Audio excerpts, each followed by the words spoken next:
Bismillahirrahmanirrahim. Assalamu alaykum. Hurmatli televizor ko'ruvchilar. Islom va biz programmamizning 4-sonini ko'rishinglarni qizg'in qarshi olamiz. Men Abdulloh Yilqin. Qadrli ko'ruvchilarimiz, hammalarga ma'lum bo'lgandek, biz bu programmani bugun 4-haftasiga keldik. Har hafta shu soatlarda davom qilyapmiz. Oldi bilan bir qancha minut kechikib qolganligimiz uchun kechirim so'raymiz.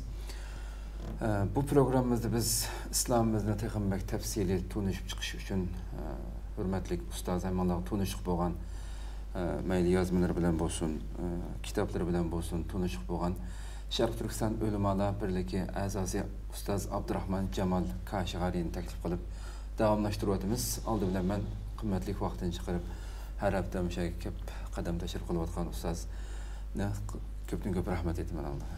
Men rahmat aytaman. Alloh razı olsun. Qadrli ko'ruvchilarimiz, biz hamda 3 bölüm ilgirki 3 bölümde biz ta başta İslam degan nimadan boshlab bir qadar tunishib o'tdik.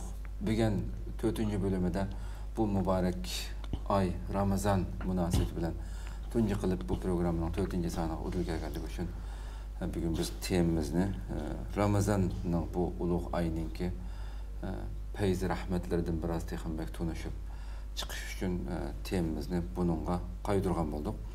Bugun bu vaqtda Ramazonning qanday bir oy ekanligi, bosh temamiz Ramazon qarshilik bildirish engini yetildirish ayi deb bu unvon bilan huzuringizda o'tiribdik. Programmamiz naq maydondan taqdirlayotdi. Savol bo'lsa, shunga aloqador savollar bo'lsa, so'rasanglar ekran oldida chiqib turadigan nomer orqali yoki yozsanglar bo'lsa orqali ko'plagan qarindoshlarimizning foydalanishi uchun programmani ham baharlab qo'yishinglarni umid qilamiz. Ustoz, bevosita programmaga kirsak, temamizni bu shaklda qo'ydik. Endi shu bu program jarayonida shuni biroz ochimiz hamda oldi bilan shu Ramazon oyiniki qanday oy ekanligidan boshlab qilsak. A'udhu billahi minash shaytonir rojim. Bismillahirrohmanirrohim.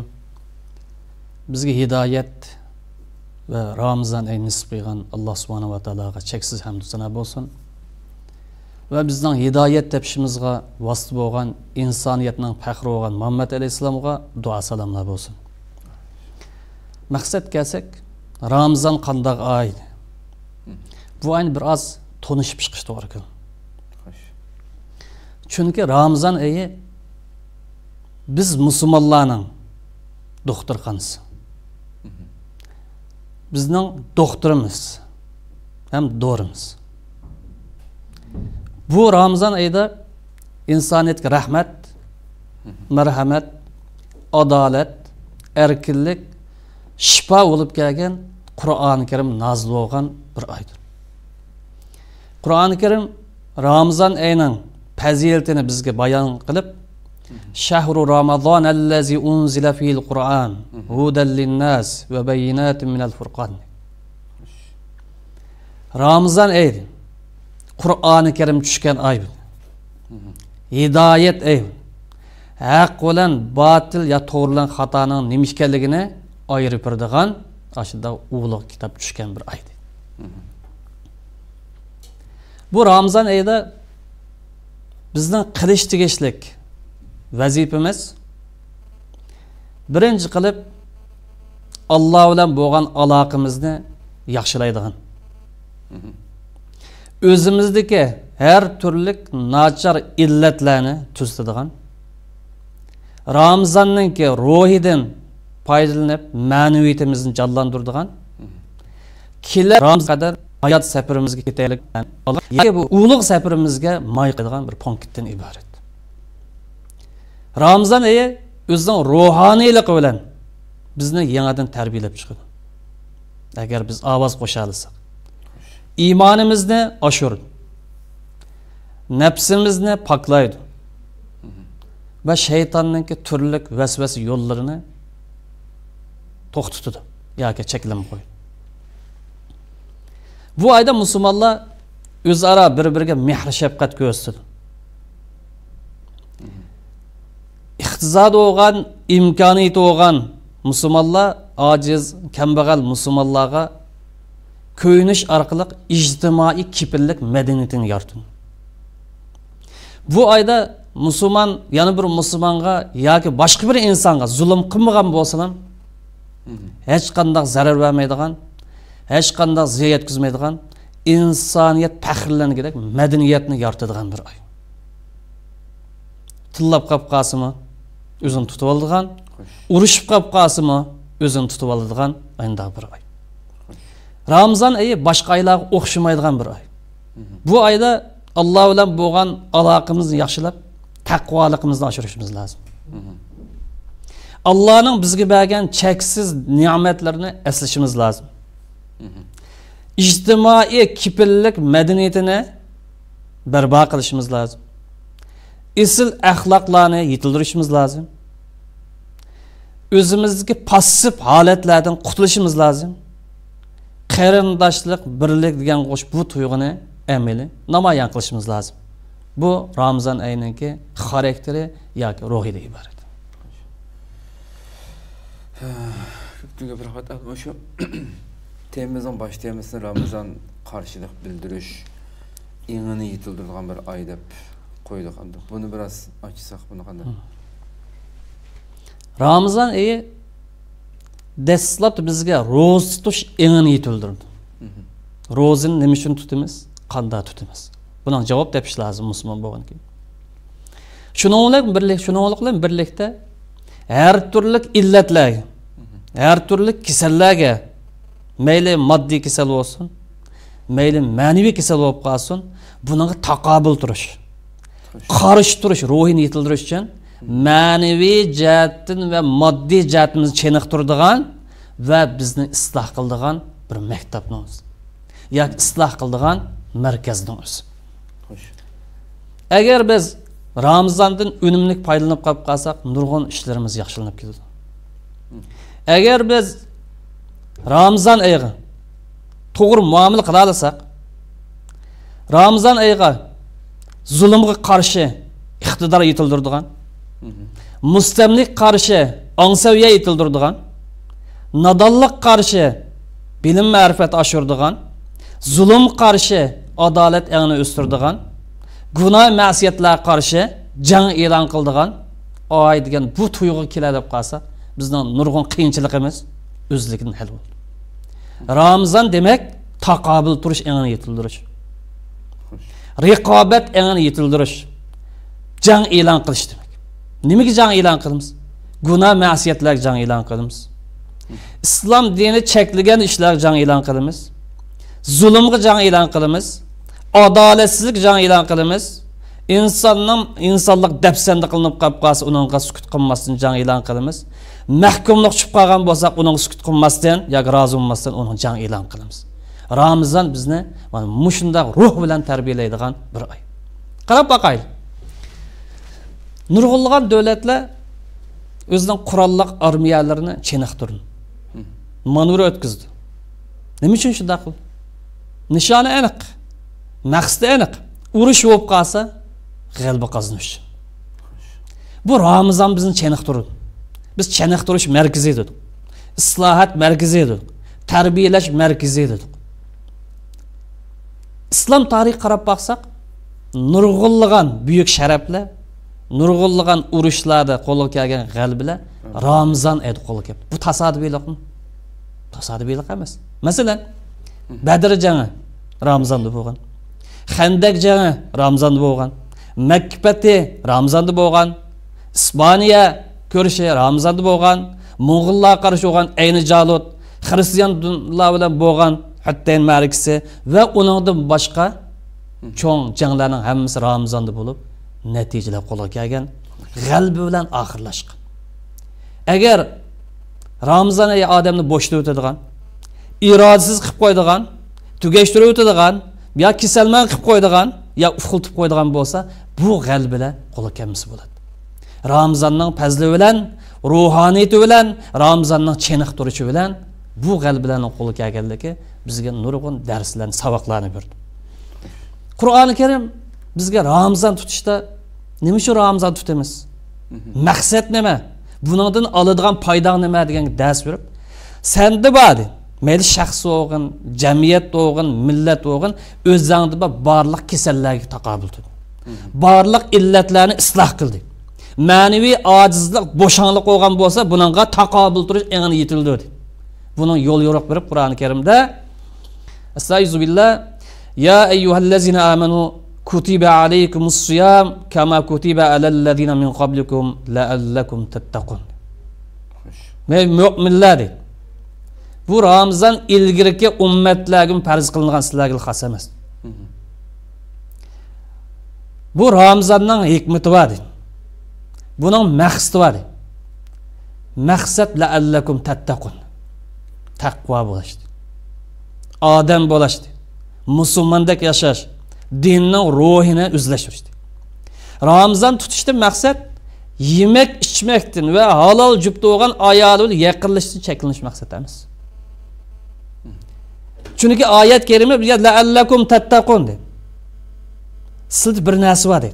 Tattaqun, taqvolik talab qilindi. Saqlanish tegishli bir ish var. Himoya qilinish tegishli bir ish var. Qo'g'dinish tegishli bir ish var. Qo'rg'on kirish tegishli bir ish var. O'g'an bo'lsam taqvolik. Bu taqvolik yuzaki hukm emas. Taqvolik yomon kangir bir hukm.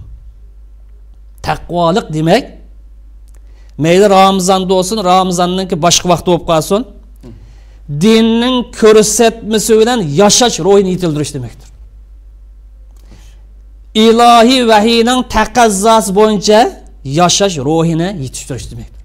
Meyli shariat buyurgan ishlar bo'lsin, bosh ustiga, meyli shariat cheklagan ishlar bo'lib qolsin, uning bosh ustiga deb mush irodani yetildirgan ishni buni taqvolik deb ataymiz.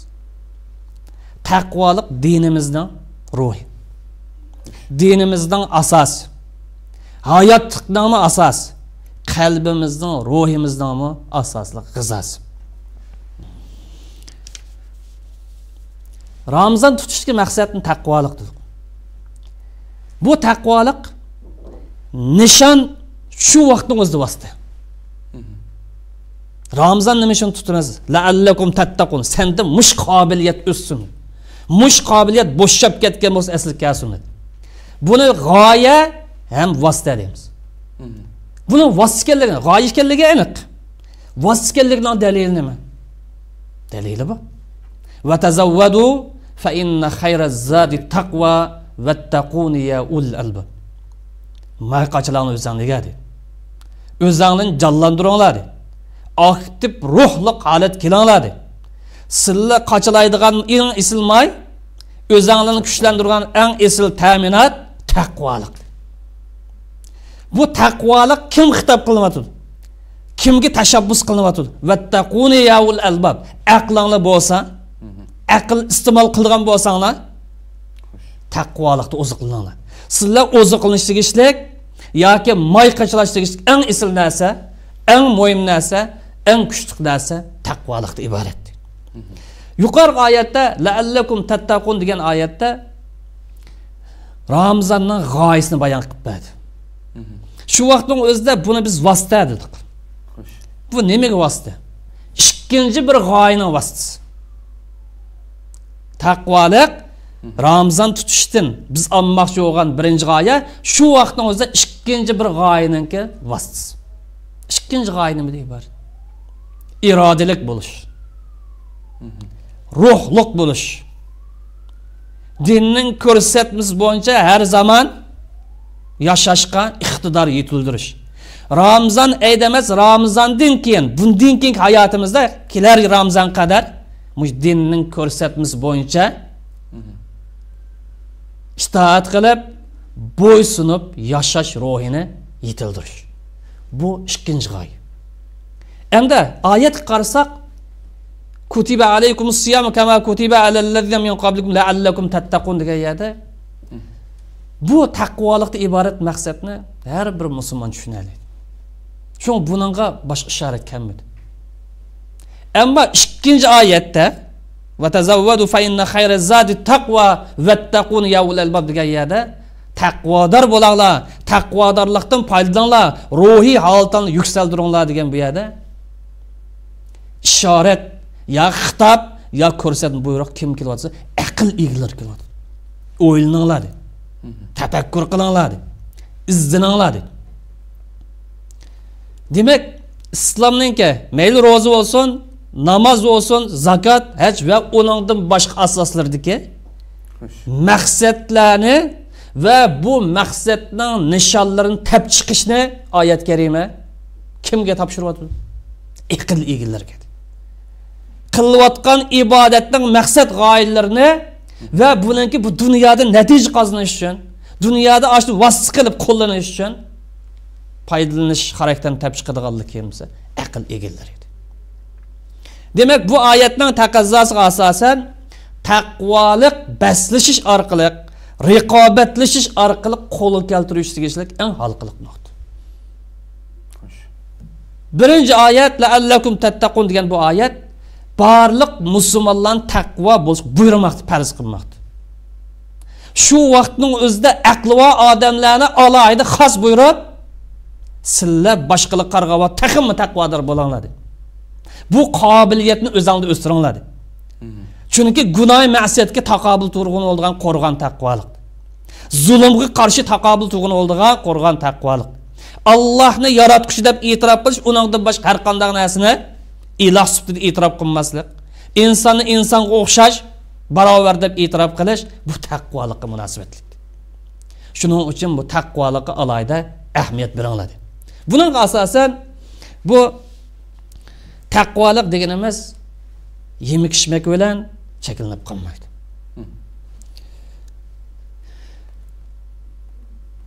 Biz la'allakum tattaqun degan oyatni g'oya dedik Ramazonni. Shuni bu yer eslatishga tegishli, islomning barliq asoslaridagi g'oya faqatlam oxiratlik g'oyamiz. Oxiratlik nishon emas. Faqat ruhiy nishon emas. Faqat ruhimiz yukselsa bo'ldi, qolgan ishimiz yo'q emas. Shu vaqtning o'zida dunyolik vosita. Chunki bizningki jangovar bo'lishimiz, irodalik bo'lishimiz, ma'naviyatimizning yuksak bo'lishi, umidvor bo'lishimiz, dinning ko'rsatmasi bo'yicha har zaman yashashga tayyor holat kelishimiz nimaga bog'liq? Taqvolikqa bog'liq. Vasımız. Bu taqvolikdan iborat bu vasf bo'lmaydi ekan, biz dinimizning bir butun holatda yapmaymiz. Bir butun holatda dunyodagi ish harakat dunyosida uni tatbiqlay olmaymiz. Natijaga erishtirib olmaymiz. Shunga dinning asos faqat ruhiy holatni isloh qilish emas, ruh oxiratlik emas, ruhiy holatni isloh qilish muhim. Asos shu, lekin oxiratga emas, dunyoni isloh qilish. Bu ibodatdagi har bir g'oya dunyoni isloh qilish uchun amaliy moddiy vositalardan iborat. Qur'oni Karim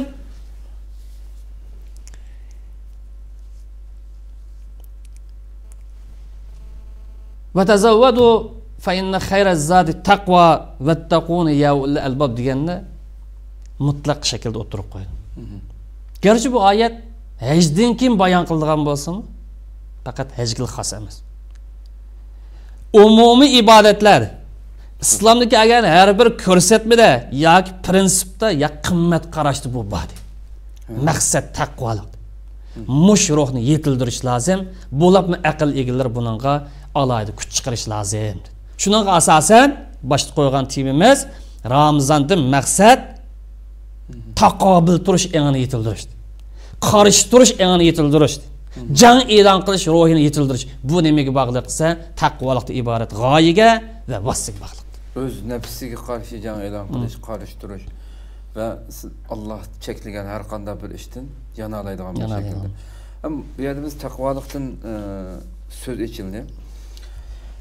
Taqvolikning shu insonning sirtqi ko'rinishidagi shakli, kiyim-kechak bu narsalar bilan aloqasi bormi senga? Masalan, nurg'unlarimiz deymiz-ku, butunlay o'rnib yurganlarni yoki soqolni bunday qo'yish kerak, kiyimni bunday kiyish kerak deb. Tashqi jihatda alayda normal musulmonlar nimistin alayda farq qilinib voyajab mamda kiyinibdi degandek degan ko'zimizga cheliqadigan bu tashqi shakl taqvolikning aloqasi bor. Qisman aloqasi bor. Masalan, dinimiz yo'g'inish masalasida akishlar misol olsak, soqol qo'yish sunnat. Bunda hech kim ixtilof qilmaydi. Kiyim-kechakninki akishlar xos bo'lishi bu bir fazilat. Dinimizning ko'rsatmasi. Endi sizlar degan temadagi yo'g'inish masalasi qarsak, Ya qora kiyim kiyishga o'xshash. Bu dinimizda sunnat emas, mustahab emas. Dinimiz iffetlik bo'ldi. Taqvo bo'ldi. Gunoh, ma'siyatga sabab bo'lmadi. Dinimiz keskin qilib har bir odamga, har bir yurtga, har bir millatga, har bir davr uyg'un kelish uchun ayollarga nisbatan yuzingdan, qo'lingdan boshqa yana yo'g'ishing farz. Bu taqvolik din ko'rsatgan farz bilan hosil bo'ldi. Agar qora kiyimning o'zini dinning buyrug'i degan bu xil ruh bilan yoki bu xil ishonch qilamiz, uning savob kelmaydi. Chunki kiyim-kechak o'zgarib tur. U urf-odat masalasi. Zamondan zamonga, yurtdan yurtga, bir millatdan bir millatga farq qilinib tur. Shunga biz bugun kunlikda bizda tepilayotgan illat Alloh savob bersin, sabab bo'ldi deb qilganligiga. Lekin shakilvozlik bizni bugungi holatga keltirib qo'ymoqda. Soxta dindorlik bizni aldab ketyapti.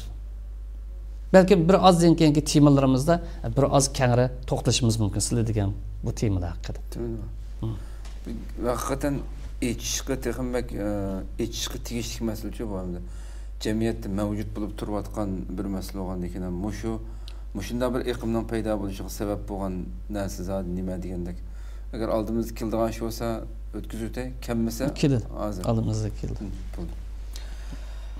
Xo'sh, hamda ro'zininki asli ma'nosi tegidiki bir ruhni biroz tushuntirib o'tgan bo'ldi. Hamda yani ro'zining suolimizning ichida ro'zining mohiyati nima? Insonning atgandan kechgacha suhur vaqtidan tortib kechgacha og'izdan yemay ichmay yoki ayoldan yaqin chiqmay bu belgilangan biz har qanday bir musulmon bildigan bu shakllanma yoki boshqa bir nimasi bormi degan kelsak.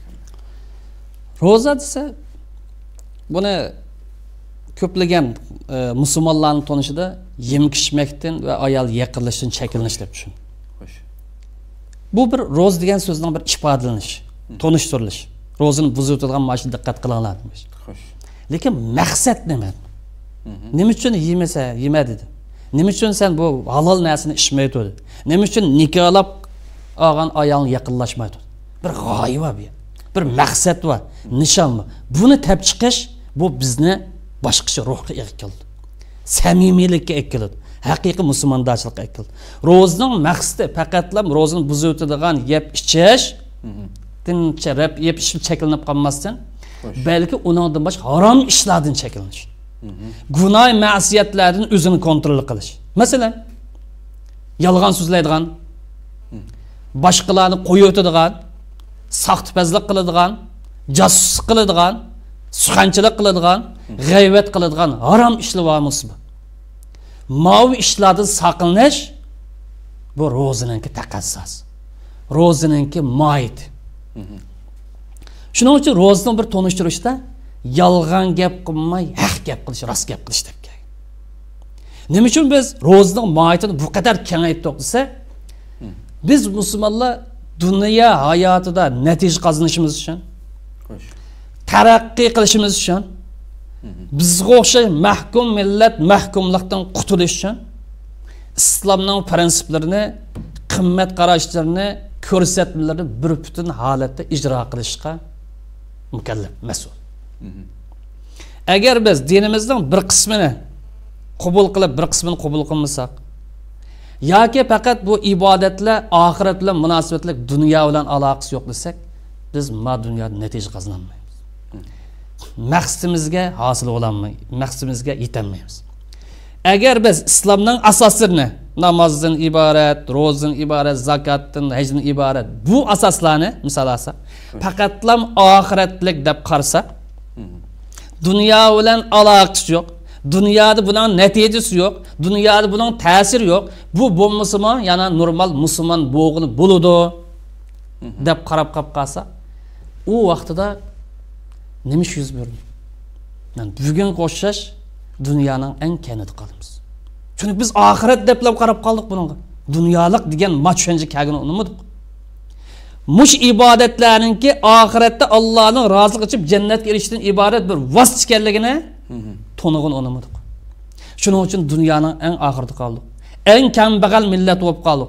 Eng ojiz millat bo'lib qoldik bugungi kunda. Eng savodsiz millat bo'lib qoldik.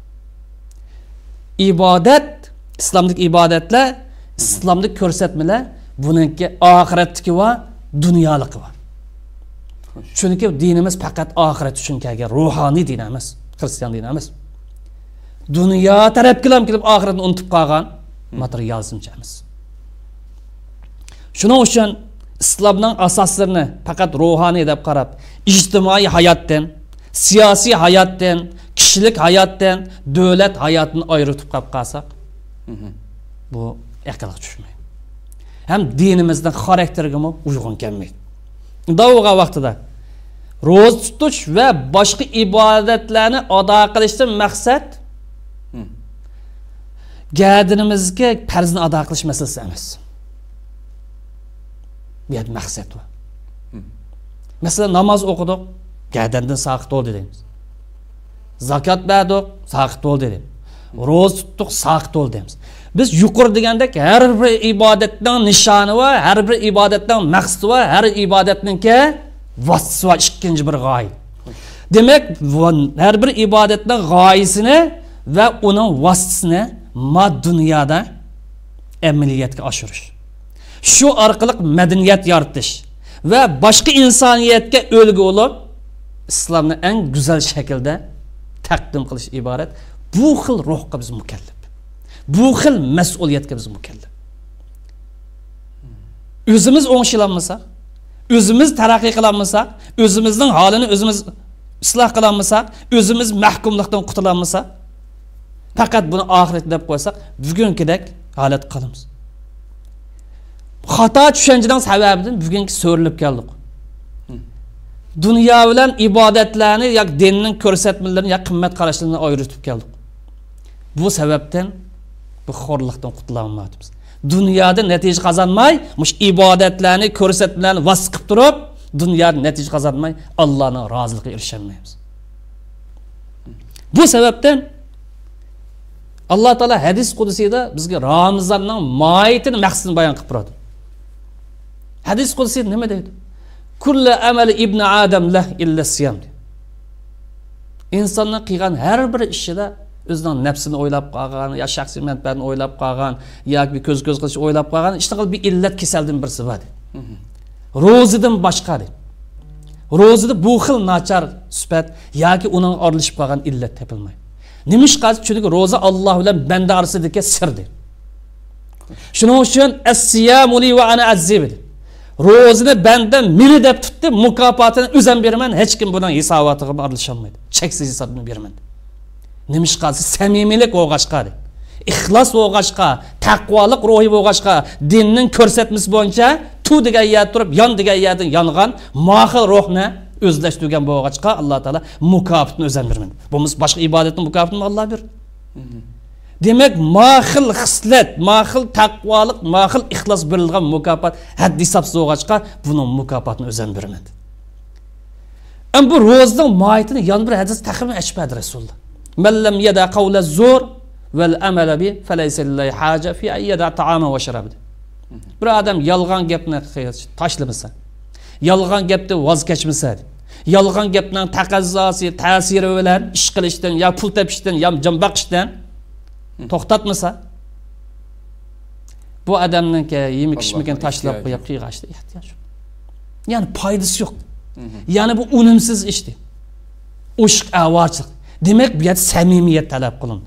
İxlos talab qilindi. Haqiqiy taqvolik talab qilindi. Unda o'g'avat Ramazon tutishdan maqsad yemek ichmakdan cheklanish masalasi emas. Asli maqsad nishon va vosita bo'lgan taqvolikni dunyo hayotida amaliyotga oshirish. Biz Ramazonni nishonini taqvolik dedik. Hem shundaqlam nishon va vosita. Dunyo va oxirat natija qozonishimiz uchun buni nishon sifatida va vosita sifatida buni amaliy maydonga namoyon qilish lozim. O'zimizning vujudida buni ko'rsatish lozim. Chunki Ramazon bizning badanimizni isloh qilishdan ilgari ruhimizni isloh qil. Irodamizni isloh qil. Ramazondan maqsad badanimizni isloh qilishdan ilgari ruhimiz, irodamiz orqali moddining ko'rsatmasini qabul qiladigan ongga keltirish.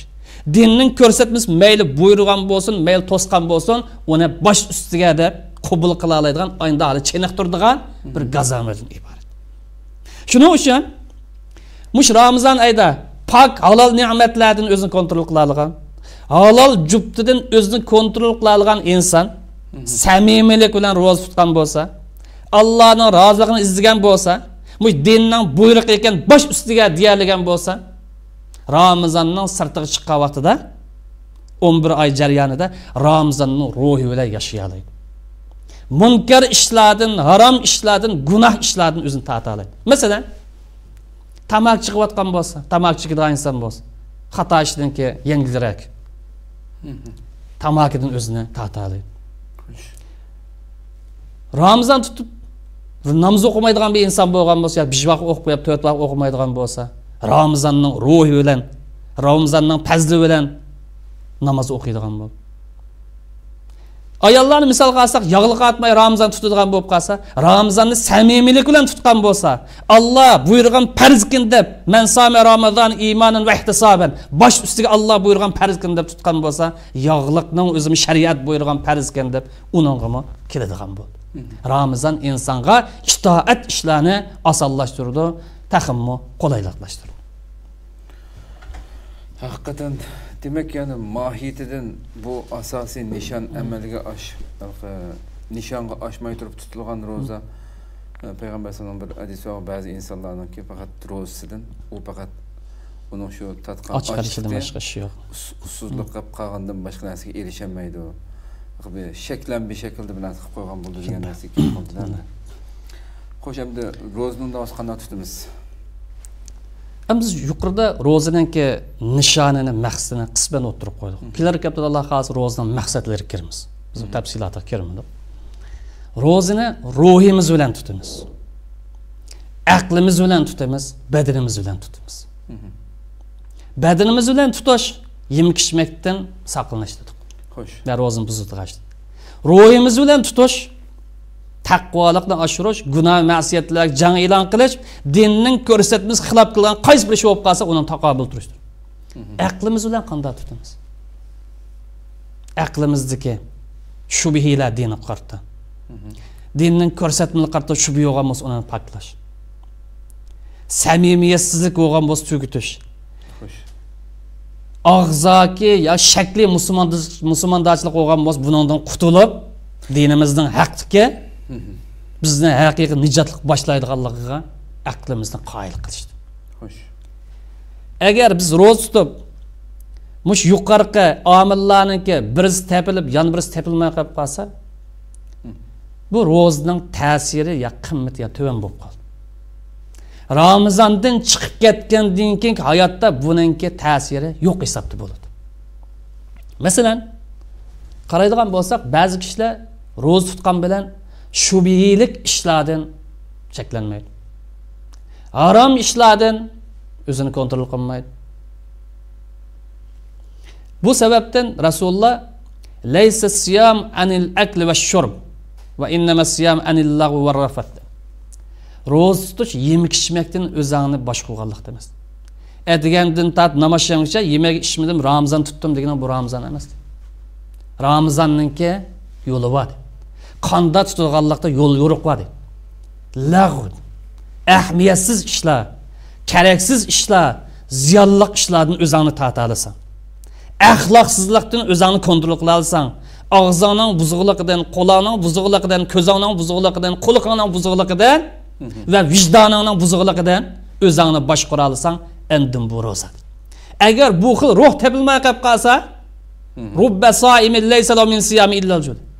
Ba'zi odamlar Ramazon tutgan bilan och qoldi, ussiz qoldi, hech qanday natijaga erishamaydi, yetolmaydi. Xo'sh. Demak, ba'zi qarindoshlarimiz ro'za tutsimi, shakilga tutib qo'yamdi qanday?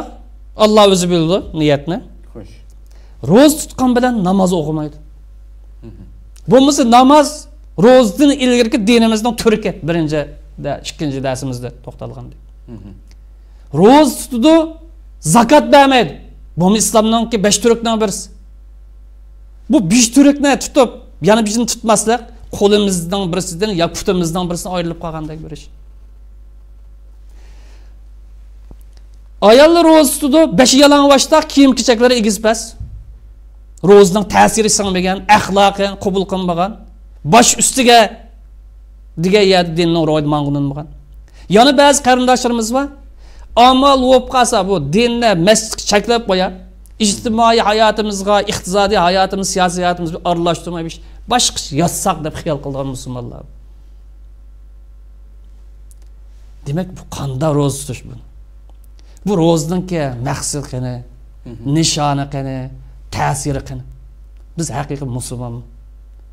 Biz din buyurgan ko'rsatgan bo'yicha biz ro'za tutib o'tamiz. Bizning bugungi holimizga bugünkidek mushunda bir xo'rliq holat qilib qolishimizning sababi bu soxtalik emasmi? Soxta dindarlik emasmi? Shakli dindarlik emasmi? Biz bugungi o'zimizga ojizlik, bo'shanlik, irodasizlikdan qutulmasak, samimiy dindarlik qilmoqmiz. Angliq dindar bo'lish qilmoqmiz.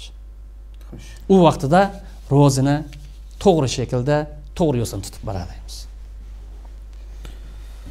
İnşallah Rabbim şunu nasip kılsın hakikaten hemimizne.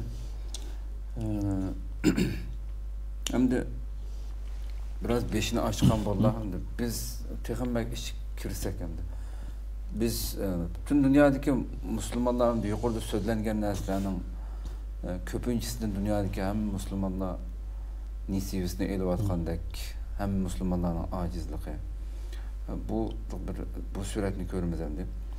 Özümüz kelsek, biz Ramazan ayında qanday muamele qilyapmiz. Texanda özümüzge bir diagnoz qo'yish to'g'ri kelsa, buni qanday ifodalash kerak? Ramazan kelgan chaqda Allohga shukr musulmon bo'lish bilan, musulmon bo'lishimiz bilan nurg'un musulmonlar ro'za tutdi. Lekin Ramazanningki moyiti, maqsadlariga ko'ngil bo'lishdan bakrak tashqi ko'rinish ko'ngil bo'lishimiz qanday? Ko'pincha vaqtda ruhaniyatni taraqqiy qildirishdan bakrak yeb ichishga markazlashtirilgan holat shakllanib qolmoqda. To'g'ri. Reallikmiz reallik. Bir 2 yilningizda İstanbul qiyinchilik bilan balkim yeb ichish bir oz pasaygan bo'lsa-mu, ening oldidagi holatni balkim xalqimiz o'zi bilishi mumkin. Aslida bu oy nafsini bir pokizlaydigan, dezinfeksiya qiladigan bir oy. İradini tavlab chiqiradigan bir oy. Nachar illat passiv holat bo'lgan bo'lsa, bundan qutuladigan bir oy. Ve ilahi ko'rsatmalarga o'zini ko'ndirib oldigan, odatlantirib olgan bir oy. Lekin bu Ramazan undaq bo'lmay qoladi. Ma Ramazanning ruhi, yoki Ramazanda bir-birimizni til uzatmaslik, bir-birimizni haqoratlamaslik, kamsitmaslik, ishbiyon jasuslik qilmaslik, bir-birimiz qo'yimchilik qilmaslik o'xshash bu xil Ramazanning ruhaniyati kelar yilga qadar amaliyat ko'rinmay qolyapti. Ta'siri chiqmay qolyapti. To'g'ri. Nimish qolsa Ramazonga to'g'ri bir muomalaningki bo'lmaganligida yuz beryapti. Rasulimiz qaraydigan bo'lsak, Payg'ambar islom Ramazonni qanday o'tkazadi dedi. Rasululloh Ramazon oyida Qur'onga qattiq markazlashtiradi. Qur'on Karim ko'p tilovat qiladi. Qur'onni ko'p mulohiza qiladi. Qur'onning maqsadlari haqida, ro'y haqida, hidoyatlari haqida, ta'limotlari haqida iznatdi. Abdullah ibn Abbosning kelgan rivoyatda ya Rasululloh yudarisul Qur'on dedi. Qur'onni tadqiq qiladi dedi. Yodlashli cheklanib qolmadi. Tilovat bilan o'qishli cheklanib qolmadi. Tadqiqot kerak dedi. Bu yerda mudorasa degan bu so'z faqat tilovatni ko'rsatmaydi. Tilovatni o'z ichiga oladi. Lekin izdinish, tahlil qilish, yakun chiqarish, o'zimizga aynak qilish, o'zimizni illat bo'lgan bu shu orqali tuzitish, maqsad va nishonlarni tushunish degan bu mudorasa. Endi ko'p sondagi musulmonlar Ramazan oyida boshqa oy qaragancha ko'proq Qur'on markazi ishlan boshqa bu Qur'on qanday muomala qilyapti bo'lsa, yodlashni ko'proq asos qilyapti. Qur'onning hidoyati nima? Ta'limoti nima? maqsad nima, nishon nima, bizni qaysi ishlar buyurib, qaysilar to'sib o'tibdi, buningga sal qarabdi. Halbuki Qur'oni Karim bizga ma'naviy o'laklikni isloh qilish uchun kelgan. Qur'oni Karim bizga aqliy o'lak mijozlikni isloh qilish uchun kelgan. Qur'oni Karim bizga madaniyat o'lak mijozlikni isloh qilish uchun, bizga hayot ato qilish uchun kelgan bir kitob. Ammo biz Ramazon bo'lsin, mayli Ramazonning bosh vaqti bo'lib qolsin, Qur'oni Karimning ruhi, hidoyati va uning maqsadlariga to'g'ri yo'nalishda muomala qilinmayapmiz. Bu asli Ramazon dunyo bilan oxiratni bog'laydigan. Zamin bilan osmonni tutashtirgan, insonni vahiga bog'laydigan oyindoq bir oyat. Agar Qur'oni Karim biz mushkil holatga ekilarsak, Ramazon u vaqtida o'zininki haqiqiy ta'sirini bizningki kundalik hayotimizda, ijtimoiy hayotimizda namoyon qiladi. Mush oxirdagi masligim biroz kirsak, Qur'onni masalan o'qish qilam yoki yodlash qilam, bakrak uning ko'ngil bilib, uning ma'nosi, uning ichidagi buyurilgan, bizga nimalarning buyurilayotganligi, ya'ni Rabbim mendan qanday bir musulmon bo'lishimni talab qildi, buning ichki ma'nolariga kirmaslik haqiqatan millatimizda ig'ir bir masala hamda. İstanbul misal alsaqmı, do'qmishda Qur'on kurslari, u yerda o'qitilayotgan bolalar. Buningga bir vaqtlarda har xil e'tirozlar kelgan bo'ldi. Bu e'tirozga qarshi chiqqanlar bo'ldi. Mush masalaga qanday qaraydi farzandlarningki? Bu masalani biroz to'xtalamiz, ammo qisqacha savolga javob bersak, farzandlarimizga Qur'onni o'rgatish, dinning asosini o'rgatish, musulmon bo'yicha cho'ng qilish, milliy ruhni singdirish bizning ustimiz majburiyat. Xo'sh. Endi bu yerda Qur'on o'rgatish bilan cheklanib qolsaqmi? Biz kichik bolalarni qo'yib tursak, hozircha cho'nglar bor. Balog'atga yetgan, hattoki bo'voy o'g'il. Hojimlar bor, bo'limlar bor. Qur'on o'qishni bilmaydi. 10 surning kayniga olqiy olmaydi. Ammo hojim demay qolib qolsa, qabulaydi. O'zini katta ulug' musulmon deydi. Addisi Qur'on bilmaslik ya o'qiyanmaslik bor, bu savodsizlikni chiqarmaydi. Bu bir passiv holat. Bu dinimizningki ruhiga yoki Qur'onga bo'lgan samimiyatsizlik. Xo'sh. Agar samimiylik bo'lib qolsa, bu dinning asos dasturi, hayot tuzumi, bizningki nijotkorimiz degan bu kitobni eng oddiysi o'qish lozim. Chunki bir harf o'qisak buning sababi bor. Boshqa vaqtda tijorat bilan uning bilan mashg'ul bo'lib qolsakmi, Ramazon oyida eng oddiysi Qur'on o'qiyamaydigan odamlar o'qinish lozim. O'rganish lozim. Qur'onni yodlamaganlar kuchi yetgan miqdorda yodlash lozim fursat. Ruhaniylikni oshirilgan omillarimiz. Yodlab bo'lganlar uning cheklanib qolmasdan buning maqsad, nishon ko'rsatmalarini tushunishga va o'zining hayotini mujassamlashtirishga urinish lozim. Bu bosqich qadam bor. Shuni bilishimiz kerakki, Qur'on bilan muomala qilgancha qori bo'lganligimiz bizga jannatni ochiqchini bermaydi. Bizga sog'lom aqida, to'g'ri ibodat, to'g'ri fikr, go'zal axloq va ijtimoiy mas'uliyatni ado qilish iborat. Bu ong shakllanmaydi ekan, masjid qorim ya imom bo'lishdan boshqa natija bermaydi. Asli o bir odamga Qur'onni yodlashning maqsad hujjatni qo'lga tutqizish, dalil pokitni qo'lga tutqizish va bu taraqqiy qildirish maqsad. Qur'on Karim o'zining maqsadini bizga bayon qildi. Kitabun anzalnahu ilayka muborakun, muqaddas bir kitob. Ulug' bir kitobdi, barakatli bir kitob. Nima uchun shu dedi? Liyadabbaru oyati. O'ylan sen. Tahlil qildi. İzdan. O'zining kisiliga to'g'risini Qur'ondan izladi. Maqsad bu. Va liyatzakkara ulul albab. Aqli va odamlar natija ola oladi. Aqli va odamlar bundan foydalana oladi. Asli maqsad mush. Qur'oni Karim yodlash muhim, lekin asli maqsad emas. Asli maqsad Qur'onni tushunish, Qur'onning ruhi bo'yicha yashash, Qur'onning ruhi bo'yicha amal qilish. Yodlash qo'shimcha maqsad. Şun bir hayrukum men ta'allamal Qur'on va allamadim yodlagan kishining gapi yo'q. Bu oyatda yodlagan kishining gapi yo'q. Asli maqsad bo'lmaganlik uchun. Yurgandi.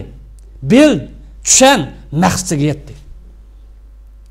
Şuna biz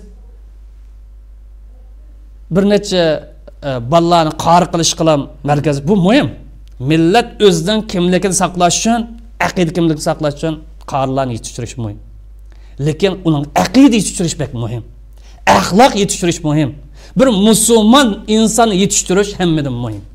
Agar qari tarbiyalashdan mush ish birlashmasa, maqsad hosil bo'ladi. Agar unda qilmay, qari bo'lgandikanlar dadasi shafaat qiladi ekan, jannat kirgizgansa, bu xato tushuncha. Bu ijtimoiy mas'uliyat va jamiyat mas'uliyati va bizga o'xshash kuni qolgan odamlarga mas'uliyat taqinma ag'ir. Shunga tar doiradan asli maqsadga chiqish bu masalani hal qilishdan ochiqcha deb qo'yaman. Balkim bu bir oz boshqa tema to'xtalsak unumli bo'lishi mumkin. Balkim mening bu so'zim ba'zi qarindoshlar yoqmasi mumkin, ammo amaliyot osh. Reallik osh. Bizda hammadan ilgari qarshi qilishga ilgari odam yetishtirish lozim. Musulmon yetishtirish lozim. Axloqi joyida aqida nimasi tushundigan, din nimasi tushundigan, o'lib ketgan qadar o'ng so'l taraf ketib qolmasdan dinning ro'yi bo'yicha yashay oladigan mundaq odam yetishtirish lozim. Qari bo'lgan bilan salpang, qari bo'lgan bilan xoin, qari bo'lgan bilan ishpiyon, pul kasa, yon chuqmimiz bo'lib qolsa, qo'saq balasi bo'lib qolsa, oldi-keyinni bilmaydigan bu odamlar bizga foyda kelmaydi. Yenimi kiraylim bu masalaga. Biroz ekan kirganimiz yaxshi bo'ladi. Temiz bor bu vaqtda to'xtab. Xo'sh, endi biz nima uchun roza tutamiz? degan bir savol bor. Nima uchun Ramazon oyida roza tutamiz? Farz qildim deganlik uchun albatta mu'min bo'lishimiz bilan bosh ustiga deb tutamiz. Ammo bundan boshqa bir nima bormi? Endi bu rozani nima uchun Ramazon oyida tutamiz? Nima uchun roza tutamizsa Alloh farz qilganlik uchun. Xo'sh. Ham buniki hikmatlarini haqida qisman to'xtaldik va bundan keyin kelarki darsimizda maqsadlar haqida sal tafsili to'xtalamiz. Nima uchun Ramazon oyida roza tutish belgilandi? Roza islomninki 4-turki. 4-asosi. Bu roza tutish musulmonlarga Ramazon oyida farz qilindi. Nima uchun roza tutamiz mush oyda? Biz Ramazon oyida roza tutishimiz Qur'oni Karimning nurini tabriklash. Tavhiddan iborat yoki tavhidni asos qilgan islom dinining ta'sis qilinganligini tabriklab roza tutamiz.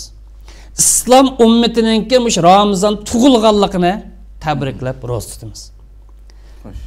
Ramazon oyi fazilat jihatda boshqa oylarga o'xshamaydigan bir oy.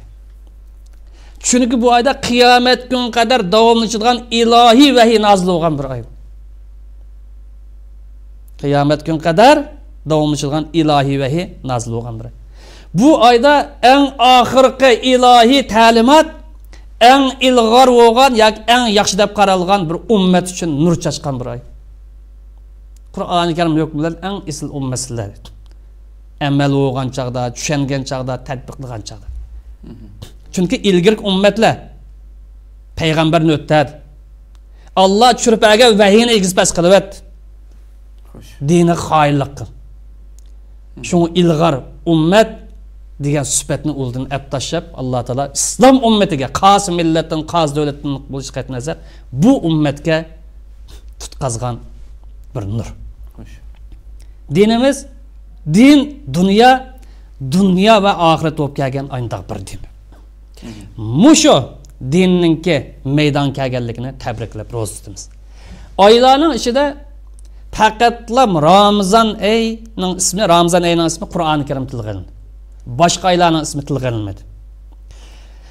Ramazon oyida Qur'oni Karim tushgan eng dastlabki oyat Ramazon oyininki eng oxirgi kechalarininki birisi tushdi. Dunyoga nur chashdi. İnsoniyatga yorug'likni bildirdi. Mush kechida Qur'oni Karimning dastlabki oyati tushgan Iqro bismi robbikallazi xalaq degan mush oyat tushgan vaqtida musulmonlarning aqidasi tug'ildi. Musulmonlarning shariat tug'ildi. Musulmonlarning madaniyati tug'ildi. Islom ummati va islom qarindoshlik tug'ilgan bir oy. Yoki tug'ilgan bir kecha. Musulmonlar Ramazon oyida tug'ilganlik uchun Ramazon oyi tug'ilganlik uchun shunga rozani mush oy tutdi. Ramazon oyini tabriklab tutdi. Allah Teala Müslümanlarınki tug'ilgan kunni qanday o'tkazish lozim deganda ibodat bilan o'tkazdi. İtaat bilan o'tkazdi. Ruhaniylik bilan o'tkazdi. Tug'ilgan kunini xotirlamoqchi bo'lib qolsa, ro'z tutish bilan o'tkazdi. Nima uchun mush oy belgilanib qoldi? Bu Ramazon qarasak bir g'arib. Qanday g'arib desak, qishdami keladi, yozdami keladi, kuzdami keladi, at yozdami keladi, muqim bir oy yo'q. Yil bo'yi o'zgarib turdi. Demek sen Müslüman bo'lganligingni tabrikladi. Sening Müslüman bo'lgan kuning sana nisbatan eng sharafli kun dedi. Qutlashga to'g'ri kelib qolsa eng ilg'or kunimiz shu dedi. Shu Qur'oni Karim bu kunni bizga eslatib, shahru ramazanallazi unzila fihil Qur'on. Tabriklaydigan bo'lsang Ramazon oyini tabrik. Qur'on tushirilgan oy mavdi. Hidoyat kelgan oy mavdi. To'g'ri bilan xatoning o'lchami bekitilgan bir oydi.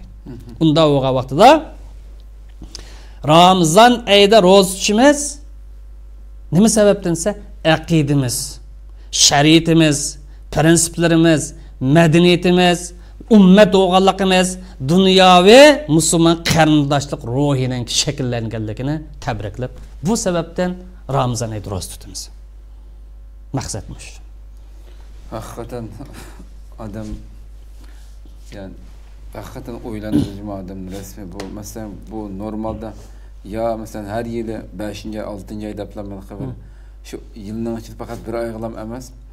Demişim her yıl ayınlıp durgan diken bu çögülüp gelip işte bir insan bir ömürde belki bütün ömründen roz tutup ötküzgendek barlıq vaxtını böyle çögülüp gelse.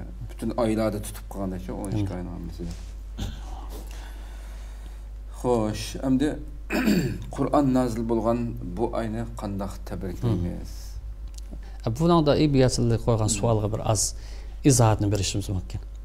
Biz yuqorida musulmonlarning Ramazon tutishi Qur'oni Karim nazil bo'lgan bu oyni tabriklab ro'za tutdik. Bu oyni tabriklab ro'za tutishda bir maqsad bor. Qanday maqsad? Bu oyda Qur'oni Karim tushdi. Qur'oni Karim İslam ummetini yetiştirip çıktı. İslam medeniyetini yaratып berdi. İslam ummetini yetiştirip çıkan, İslam medeniyetini yaratып bergen Qur'oni Karimning ko'rsatmalari ve prinsiplerini özümüzge mujassamlashtirish uchun tutamiz. Yani mujassamlashtirish uchun tabriklaymiz. İslam ummetini yetiştirip çıkan, İslam medeniyeti yaratgan Qur'oni Karimning ko'rsatmalari ve prinsiplerini özümüzge mujassamlashtirish orqali bu oyni tabriklaymiz. Şu bu Ramazan ayı boşanlık qildigan oy emas.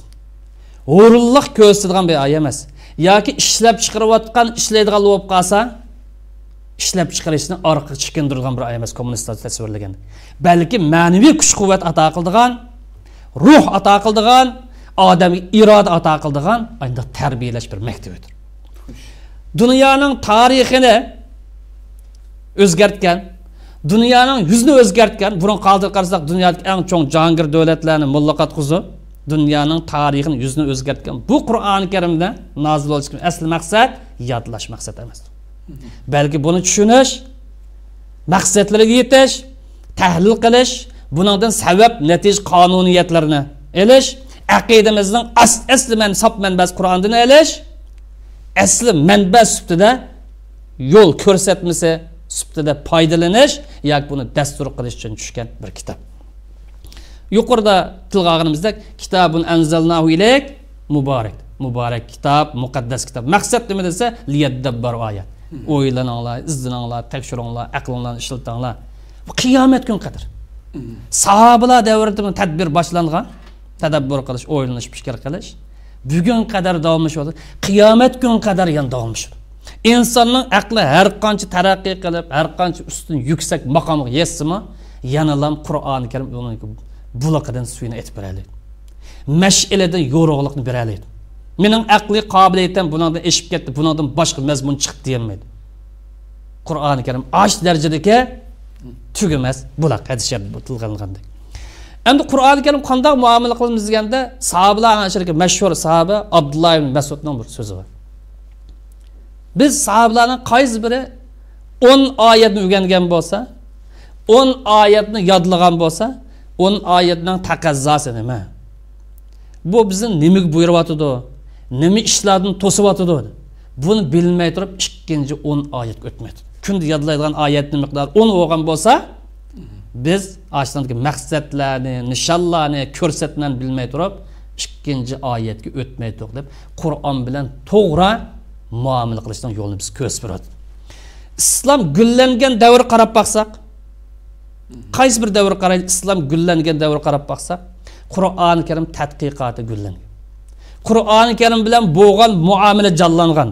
Qur'oni Karimning maqsadlariga cho'kkan ayndaq bir davr.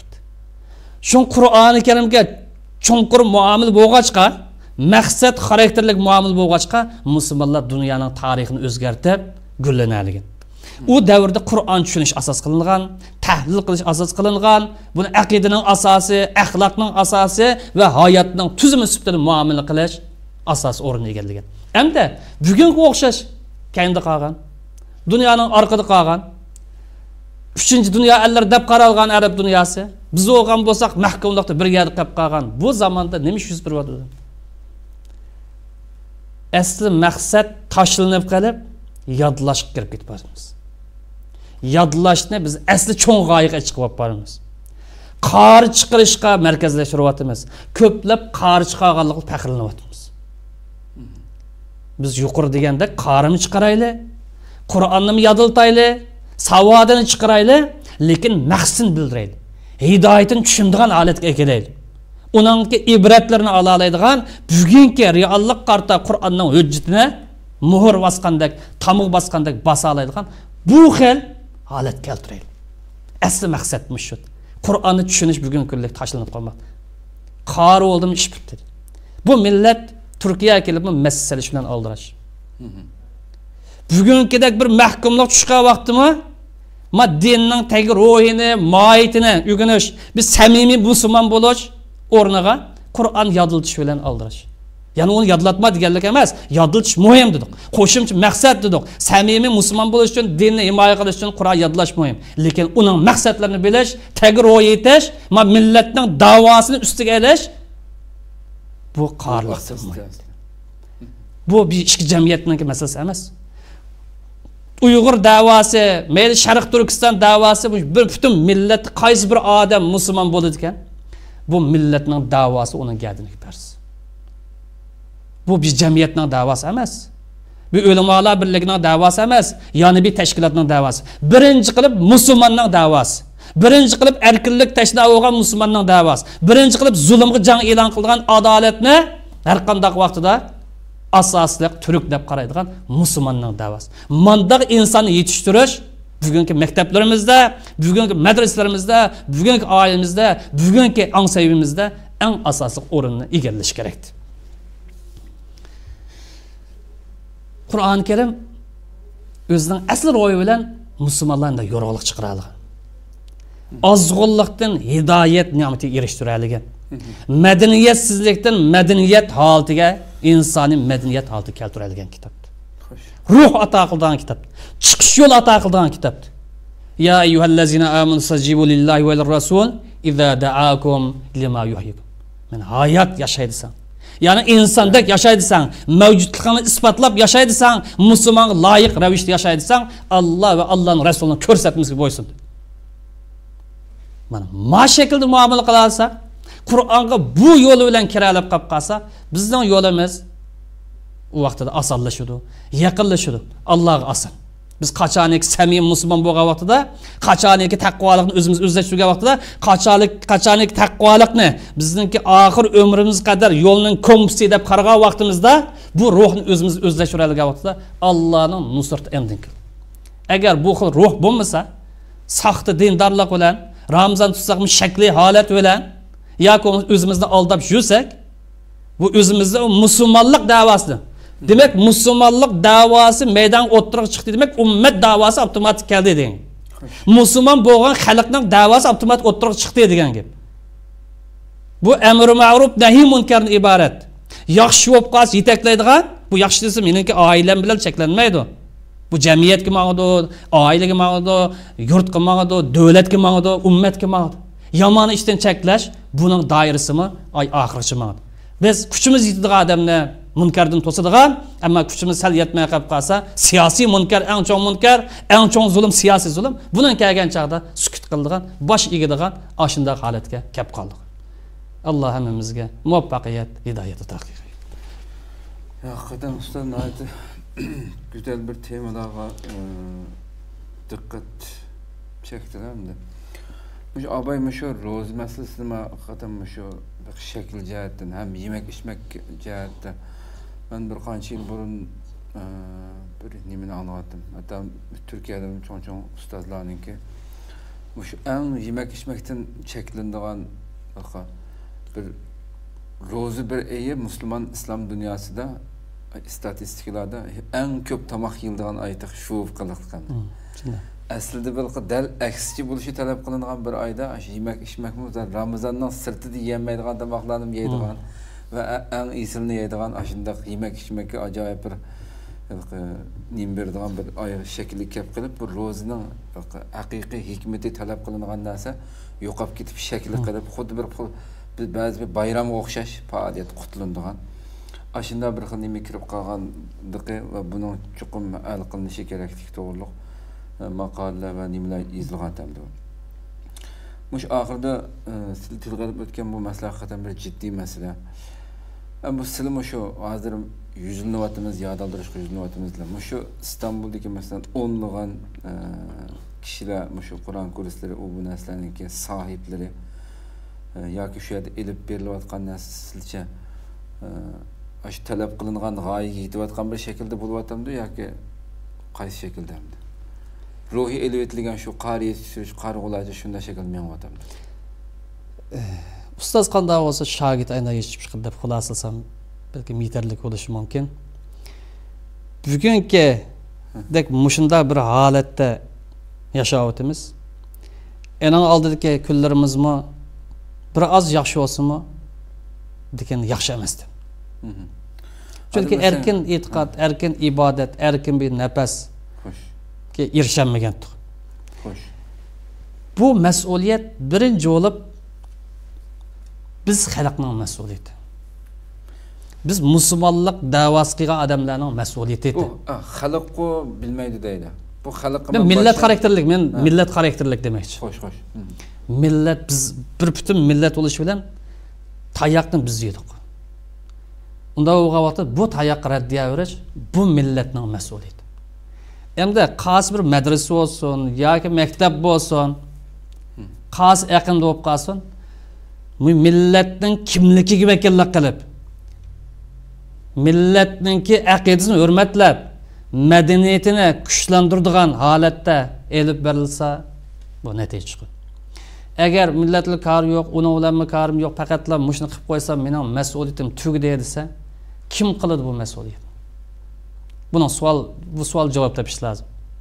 Sizlarmi qaçtılar, menmi qaçdım, yana bizmi qaçdı. Payg'ambar kelmaydi bizni yo'l boshlaydigan. Biz Mahdi bilan qachon kelar deb qarab o'ttirmaymiz. Ammo bizda o'rnak bor. Sahobalar o'rnaki bor, tabiinlar o'rnaki bor. Islom tarixida nurg'ulg'an Salohiddin Ayyubiy o'xshash, Muhammad Fatih o'xshash, Suqburxon o'xshash, Sabit Damallam, Sag'uniy o'xshash, Abduqodir Damallam qadar nurg'un bizga o'rnaklar. Ash o'rnakninki yo'lini mangadigan, shuning yo'lini davomlashtira oladigan ashxil ideya bilan yetib chiqqan avlod tarbiyalasak, gadirimiz mas'uliyatni ado qilgan bo'lamiz. Agar u yo'q, gilga qilib, bavlar yo'qdan orasida nima ish qildingsa 6 yilda Qur'on yodlatdim deb, ya tuzi qari bo'lmagan, ya bir aqidasi joyida bo'lmagan, ya bir millatga yoki din asqatmaydigan bir odam chiqib qolsa, u birinchi mas'uliyatni ash ishni qilgan odamlar ustiga olish lozim. Chunki ustoz qanday bo'lsa, shogirdning holi shunchalik ko'p chiqadi. Nima ish qilmish shundoq biz ham sahoba tilg'ab o'tamiz. Hada mushu kunda millatning ahvoli bu kunda biz Istanbulga kelib meni masjid silishlar avvalo dedingiz. Bu gap balki ba'zi kesimlarga, ba'zi sohalarga tegishi mumkin. Keyinozdan gap bo'lishi mumkin. Bombardiman uchrashingiz mumkin ijtimoiy uchur vositalarida.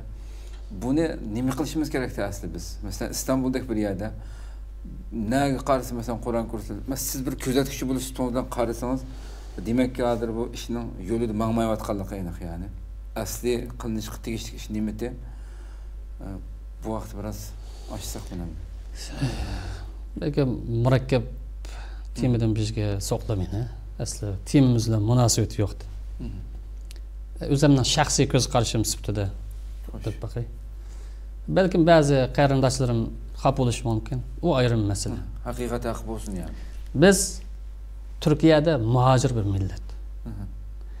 Dunyodagi davlat xalqlarning ichida Turkiya bizni himoya qiladi degan tuyg'ular yashayapmiz. Xo'sh. Turkiya hukumati, Turkiya xalq bizga yordam beradi boshqalar qaragan chaqda deydi.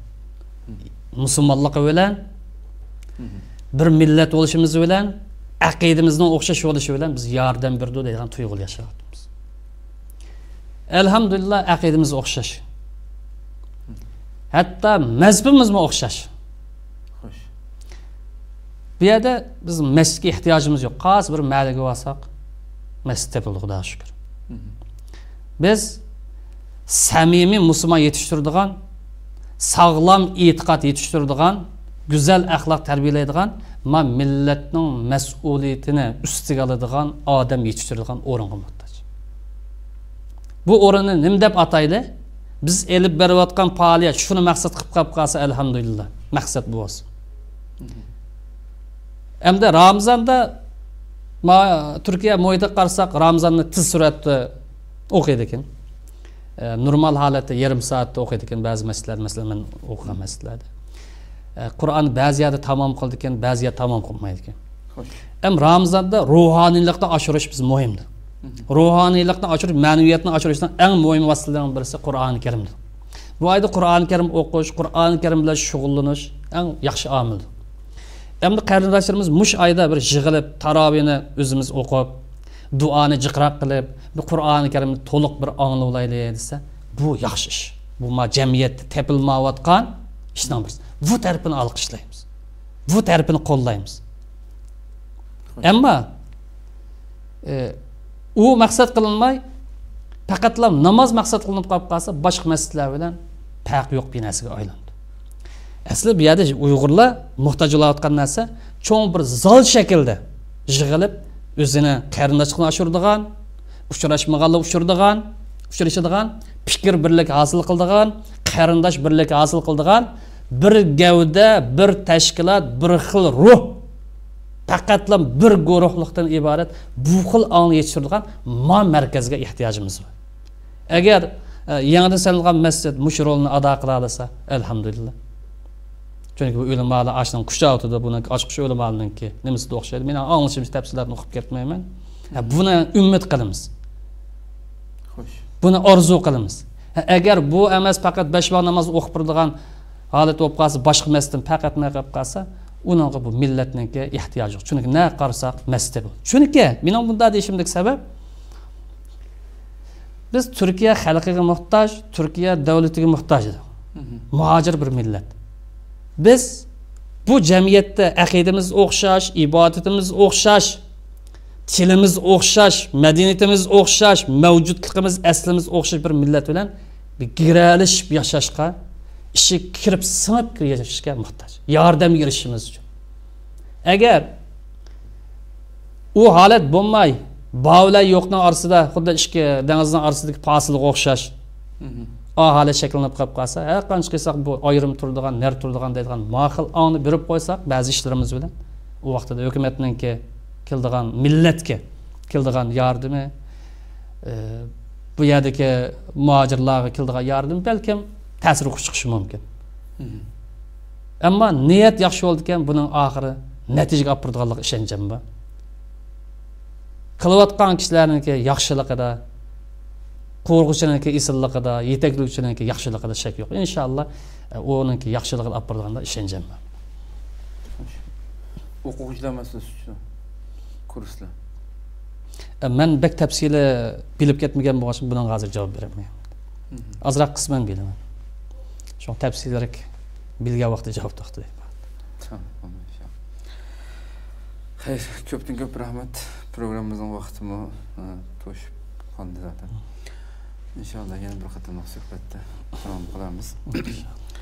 Alloh rozi bo'lsin gaplarimiz uchun. Qadrli ko'ruvchilarimiz, shuna qilib bugungi İslam ve biz programımızınki 4. sani müşahede ahırlaştı. Hakikaten güzel bir düşünceler belirleyeceğim buldu karayım inşallah. Allah halısı Rabbim bu güzel mübarek ayının faziletinden yukarıda sözlengen şekilde bunun ruhini hayatımızda emilleştirebildiğin müminlerden kılışını Rabbim'de tüvençikle dileyimiz. İnşallah yeni bir aldığımız haftada şu saatlerde okşaş programı saatinde görüşeceğiz. Sizden Cenab-ı Allah tavşirimiz icabetlik dualarında bizler için dua kılıp koyuşunu unutmayın. Esselamu Aleyküm ve Rahmetullahi Teala ve Berekatuhu.